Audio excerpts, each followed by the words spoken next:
नहमदुहु व नुसल्ली अला रसूलिहिल करीम अम्मा बाद अऊज़ु बिल्लाहि मिनश शैतानिर रजीम बिस्मिल्लाहिर रहमानिर रहीम।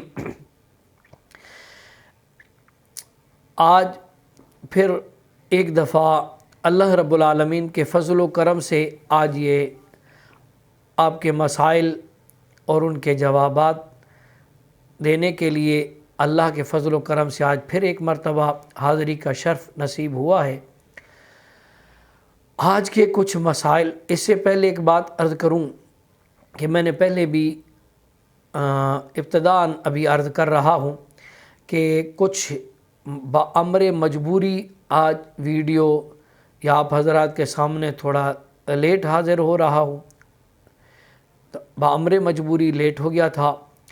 तो खैर बहरहाल आज के जो मसाइल हैं बहुत अहमियत वाले हैं और ख़ुसूसन मेरी बाहया माँ बहन बेटियों के लिए ये ख़ुसूसन आज के मसाइल ज़रा तवज्जो से सिमात फरमाइएगा। मेरी एक बहन ने सवाल किया है कि मर्द या ख़ुद अपनी शर्मगाह में उंगली डाले या डॉक्टर वग़ैरह से चेकअप कराने की गर्ज से जब जाती है तो वो अंदर से चेक करती है उंगली डालकर, तो इससे गुस्ल फ़र्ज़ हो जाता है या नहीं? जवाब, इन सूरतों में गुस्ल वाजिब नहीं होता।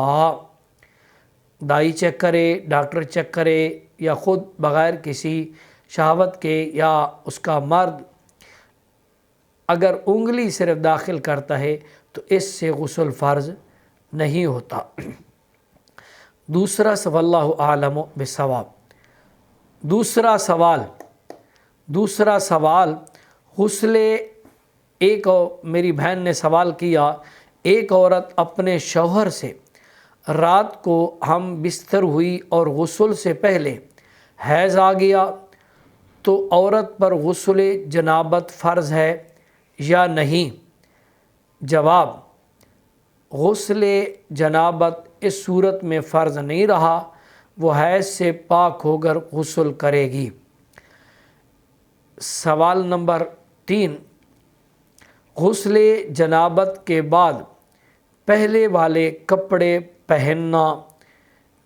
एक साथी ने सवाल किया है कि ये बताएं, अगर एक शख्स को गुस्ल की हाजत हो जाए या इस पर गुस्ल जनाबत फ़र्ज़ हो जाए तो क्या वो गुस्ल करे दोबारा वही कपड़े पहन सकता है, जबकि वो कपड़े मसलन स्वेटर या कमीज़ वग़ैरह हो जिन पर कोई निजासत न लगी हुई हो?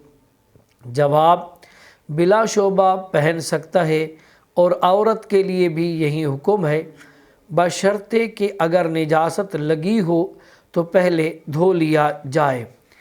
एक साथी ने सवाल किया है कि खड़े होकर वज़ू करने का हुक्म।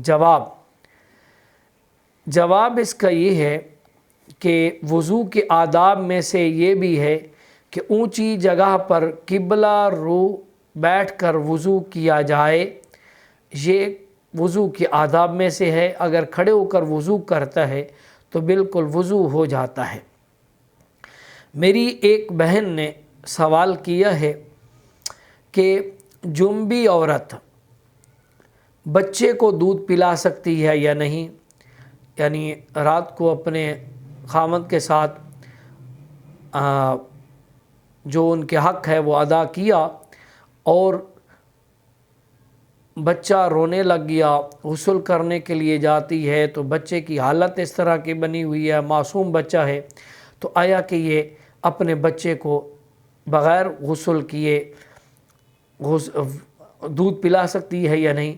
जवाब उसका ये है कि अगर ऐसी हालत पोजीशन बन गई है तो फ़ौरन 2 फ़र्ज़ अदा कर ले, नाक में पानी भी डाल ले, गरारा भी कर ले, फिर उसके बाद उसे बच्चे को दूध पिला सकती है। एक सवाल किया है एक साथी ने कि अगर कोई शख्स अपनी ज़ौजा से हालत हैज़ या निफास में جماع کرے تو اس پر کفارہ لازم ہوگا یا نہیں؟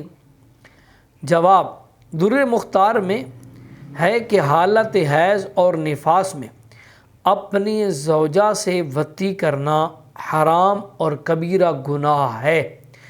اس فعل پر توبہ کرنا ضروری ہے اور 1 دینار یا نصف دینار صدقہ کرنا مستحب ہے۔ 1 دینار 4.5 ماشا سونا کے برابر ہوتا ہے۔ ایک میری بہن نے سوال کیا ہے کہ ایک عورت کو روزے کے دوران حیض آ جائے تو روزے کا کیا حکم ہے؟ جواب، روزے کے دوران حیض آ جائے تو روزہ ٹوٹ جائے گا۔ روزہ چاہے نفلی ہو یا فرض، دونوں کی قضا لازم ہوگی۔ واللہ اعلم بالصواب۔ میری ایک بہن نے سوال کیا ہے کہ حیض اور نفاس کے دوران اگر عورت سجدہ کی آیت سن لے تو اس پر سجدہ واجب ہے یا نہیں؟ نیز وہ سجدہ شکر ادا کر سکتی ہے یا نہیں؟ جواب، اسی عورت پر سننے سے جو حالت حیض والی ہے یا نفاس والی ہے، اسی عورت پر سننے سے سجدہ واجب نہیں ہوتا، حتیٰ کہ اگر خود پڑھ بھی لے تب بھی واجب نہیں ہے اور سجدہ شکر بھی نہیں کر سکتی۔ البتہ اگر جنابت کی حالت میں ہے، حالت حیض اور نفاس والی نے سجدے کی آیت سنی، تلاوت سنی سجدے والی آیت کی، تو اس پر سجدہ صاحب واجب نہیں۔ اور اگر جنابت کی حالت میں سن لے، جنابت والی ہے، تو غسل کے بعد سجدہ کرنا واجب ہے۔ واللہ اعلم بالصواب۔ ایک ساتھی نے سوال کیا ہے کہ میت کو جو کفن دیا جاتا ہے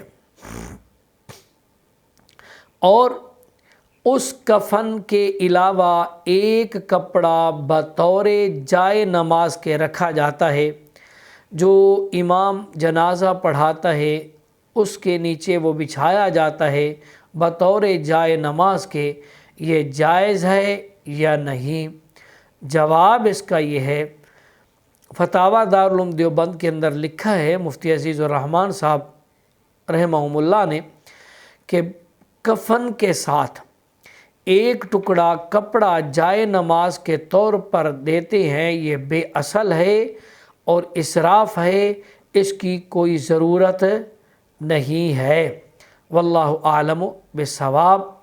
اللہ تبارک و تعالی میرا اور آپ کا حامی و ناصر ہو۔ انشاءاللہ پھر نیکسٹ ہفتے، آئندہ آنے والے ہفتے میں جو ساتھیوں کے باقی کچھ سوال ہیں اور جو انشاءاللہ العزیز کریں گے، اللہ کے فضل و کرم سے پوری کوشش کے ساتھ ان کے تفصیلی جواب دیے جائیں گے۔ واللہ اعلم۔